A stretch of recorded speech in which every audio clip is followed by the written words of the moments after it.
चलो दोस्तों, राधे राधे, हरे कृष्णा। स्वागत है आप सभी का मेरे चैनल कृष्णा भक्ति भाव में। दोस्तों उम्मीद करती हूँ गोपाल जी की कृपा से आप सभी बहुत अच्छे होंगे और मैं भी बहुत अच्छी हूँ।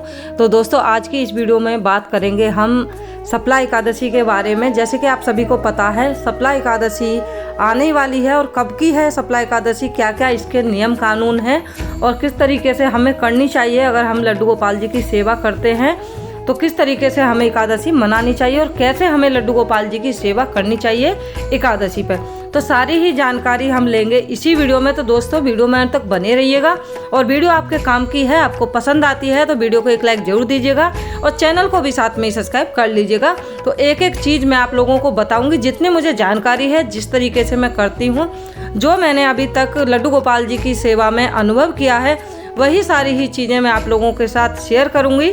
तो चलिए वीडियो शुरू हो चुकी है, आप लोगों ने देख ही लिया, सारी तैयारी मैंने कर ली है। तो किस तरीके से मैं लड्डू गोपाल जी की सेवा करती हूँ एकादशी पे, वो सारी चीज़ें आप लोगों को इसी वीडियो में देखने के लिए मिल जाएगी। हर बार मैं आप लोगों को बताती हूँ एकादशी से पहले कि मैं किस तरीके से करती हूँ और साथ में जो भी ज़रूरी जानकारी है वो भी मैं आप लोगों को देती रहूँगी। तो यहाँ पे लड्डू गोपाल जी को हमें एकादशी पर पहनाने हैं पीले वस्त्र। आप ये मत सोचना मैंने ब्लैक कलर के अभी मैं पहना रही हूँ, क्योंकि आज है शनिवार का दिन जब मैं ये वीडियो बना रही हूँ आप लोगों के लिए। तो शनिवार है और एकादशी कब है वो भी मैं बताऊंगी, आप वीडियो में अंत तक बने रहिएगा। वीडियो के लास्ट में मैं ज़रूर बताऊंगी आप लोगों को कि एकादशी कब की है। तो अभी मैं कर रही हूँ लड्डू गोपाल जी की सेवा यहाँ पे। तो जैसे कि आप सभी को पता है जिस दिन एकादशी होती है उस दिन हमें थोड़ा सा और जल्दी उठना चाहिए, मतलब जितना हम उठते हैं ना उससे और थोड़ा सा जल्दी ही उठना चाहिए, यानी कि सूर्य उदय से पहले। तो जिस भी भगवान की आप पूजा करते हैं, आपके पास में लड्डू गोपाल जी हैं, शालिग्राम जी हैं, विष्णु भगवान हैं, लक्ष्मी नारायण जो हैं हमारे आपके पास हैं, तो सभी को आपको स्नान कराना है। अब स्नान की जानकारी मैं आप लोगों को यहाँ पे दे दूँ। स्नान आप चाहें तो यमुना जल से करा सकते हैं, आप चाहें तो फूलों से करा सकते हैं, दूध से करा सकते हैं, आप चाहें तो पंचामृत से भी करा सकते हैं। वो आपके ऊपर है कि आपको अपने लड्डू गोपाल जी को, विष्णु भगवान को किस तरह का स्नान कराना है। तो अब हो गई ये स्नानों की बात। अब हम आगे बात करेंगे दूसरी चीज़ों की।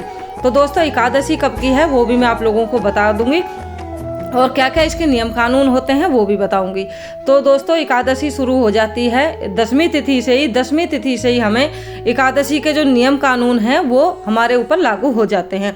तो जैसे कि एकादशी की जो सुबह होती है और दसवीं तिथि की जो शाम होती है, तो दसवीं तिथि की शाम से ही हमें लहसुन, प्याज, चावल वगैरह बिल्कुल नहीं खाने होते हैं और हो सके तो उस दिन शाम को दसवीं तिथि को भोजन करना ही नहीं चाहिए। अगर आप कर भी रहे हैं तो 5 बजे तक आपको भोजन कर लेना चाहिए, यानी कि 6 बजे से पहले पहले आप भोजन कर लें। तो ये हो गया, आप सभी को पता ही है एकादशी पर चावल का बिल्कुल भी प्रयोग नहीं होता है, यानी कि जो चावल हैं बिल्कुल भी हम उनको छूना भी पसंद नहीं करते हैं, क्योंकि उस दिन पाप माना जाता है। तो चावल की जगह पे आप सफ़ेद तिल जो होते हैं उनका उपयोग कर सकते हैं। तो जिस तरीके से मैं इस वीडियो में कर रही हूँ बस उसी तरीके से आप लोगों को अपने लड्डू गोपाल जी की अच्छे से सेवा करनी है, अच्छे से सुंदर उनको वस्त्र पहनाने हैं और वस्त्र उनको पीले कलर के पहनाने हैं। तो आज शनिवार है इसलिए मैं ब्लैक कलर के पहना रही हूँ। आपको मैं सिर्फ करके बता रही हूँ कि किस तरीके से आप कर सकते हैं। अगर आपके पास लड्डू गोपाल जी की पीली पोशाक नहीं है तो आप जो ऑरेंज होती हैं ऑरेंज भी पहना सकते हैं। अगर आपके पास में ऑरेंज भी नहीं है तो फिर आपकी मर्जी है, आपको जो अच्छी लगे वो आप पहना सकते हैं। तो चलिए अब मैं आप लोगों को बताती हूँ। जैसे हम व्रत रखते हैं तो उससे एक दिन पहले ही हमें अपने बाल धुल लेने होते हैं, यानी एकादशी के दिन हम बाल नहीं धुल सकते, एक दिन पहले ही हम बाल धुल लेते हैं और सारे नियम कानूनों का हम पालन करते हैं। ब्रह्मचार्य रूप का भी हमें पालन करना होता है और लहसुन, प्याज ये जितनी भी होती हैं तामसिक भोजन जो होते हैं ये हमें नहीं करने होते हैं। एकादशी सप्ला एकादशी जो है अपने आप में ही बहुत बड़ी एकादशी है। सप्ला एकादशी का मतलब है, सप्ला का मतलब है सफलता, सप्ला एकादशी का मतलब है सफलता। जो लोग 1000 यज्ञ कराते हैं और अगर वो उतना पुण्य पाते हैं तो इस एकादशी को पाने से हमें उतने ही पुण्य की प्राप्ति होती है। तो मैं तो ये कहूँगी कि जो लोग कभी व्रत नहीं करते हैं ना तो वो भी, उनको भी सप्ला एकादशी का व्रत जरूर करना चाहिए। अगर नहीं कर सकते हैं किसी वजह से तो नियम कानून तो हमें ज़रूर ही फॉलो करने चाहिए। अब नियम कानून क्या है, लहसुन प्याज का तामसिक भोजन तो वो नहीं करना है, लहसुन प्याज चावल जो इसके नियम कानून होते हैं, ब्रह्मचार्य का हमें पालन करना होता है। तो ये सारे नियम कानून होते हैं। अब जैसे हम सुबह उठेंगे एकादशी में, ब्रह्म मुहूर्त में हमें उठना होता है। हमने सारी तैयारी पहले से कर रखी होती हैं कि भाई कल एकादशी है, तो हम पहले से ही सारी तैयारियां करके रखेंगे। तो ब्रह्म मुहूर्त में हम उठेंगे, पहले अपने घर की अच्छे से साफ़ सफाई करेंगे। साफ़ सफाई करने के बाद अपने पूरे घर में हमें गंगाजल छिड़कना होता है। अगर आपको लगता है हमने सफाई कर ली है और उसके बाद भी आपका मन संतुष्ट नहीं है, तो आप अपने घर में पूरे में गंगाजल छिड़क दीजिए, ताकि आपका जो घर है वो अच्छी तरीके से पवित्र हो जाए।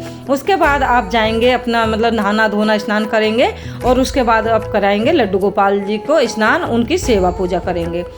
उनकी सेवा पूजा मैंने जैसे कि बताई दिया आप लोगों को, जैसे मैं कर रही हूँ आप इस तरीके से कर सकते हैं। सुंदर से सुंदर उनको वस्त्र पहनाएं, अच्छे से उनकी सेवा करें, अच्छे से उनको भोग लगाएं। अन्न का भोग एकादशी के दिन विष्णु भगवान को, लक्ष्मी माता को और लड्डू गोपाल जी को नहीं लगता है।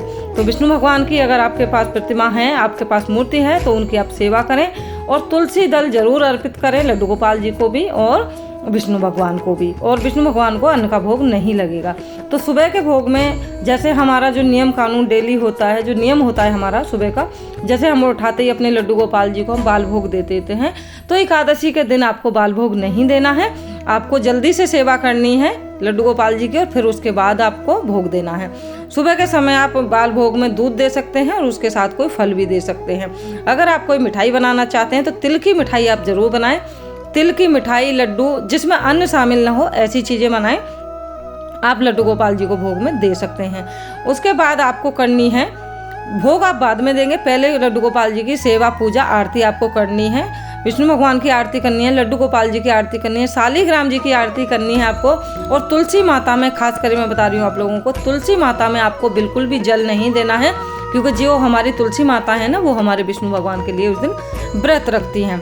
और आज है शनिवार, तो आज ही आप तुलसी माता को तोड़ के रख लीजिए, यानी कि उनके पत्ते रख लीजिए, क्योंकि कल है संडे और संडे को भी तुलसी माता नहीं तोड़ी जाती हैं और एकादशी को भी तुलसी माता नहीं तोड़ी जाती हैं। तो चलिए अब मैं आप लोगों को बता देती हूँ कि एकादशी है कब की।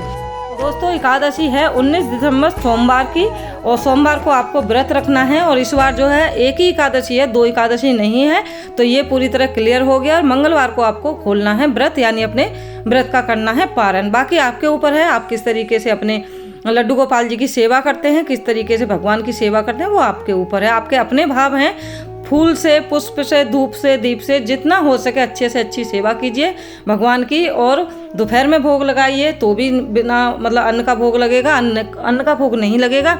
शाम को लगाएंगे तो भी अन्न का भोग नहीं लगेगा।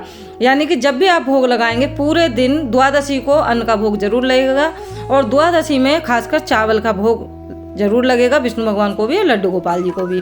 तो चलिए मेरे लड्डू गोपाल जी की भी आप लोगों को जानकारी देते देते हो गई है। यहाँ पे सेवा पूजा, भोग आरती सब कुछ हो गई है। और देखिए अभी मैंने आज लड्डू गोपाल जी को बहुत जल्दी नहलाया मैंने, तो लड्डू गोपाल जी को मैंने अभी दूध भी दिया है और उनको मैंने ऋतु फल दे दिया है, यानी कि आजकल अमरूद अच्छे आ रहे हैं तो अमरूद का फल दे दिया। देखिए तुलसी माता मैंने 3 से 4 दिन के लिए आराम से मतलब तोड़ के रख ली। चलने को तो 11 दिन भी चल जाएगी, तुलसी माता बासी नहीं मानी जाती हैं, जो हमने तुलसी माता पहले ही तोड़ के रख ली हैं। हमारे विष्णु भगवान को, शालिग्राम को, लड्डू गोपाल जी को, सबको तुलसी माता अर्पित करनी है।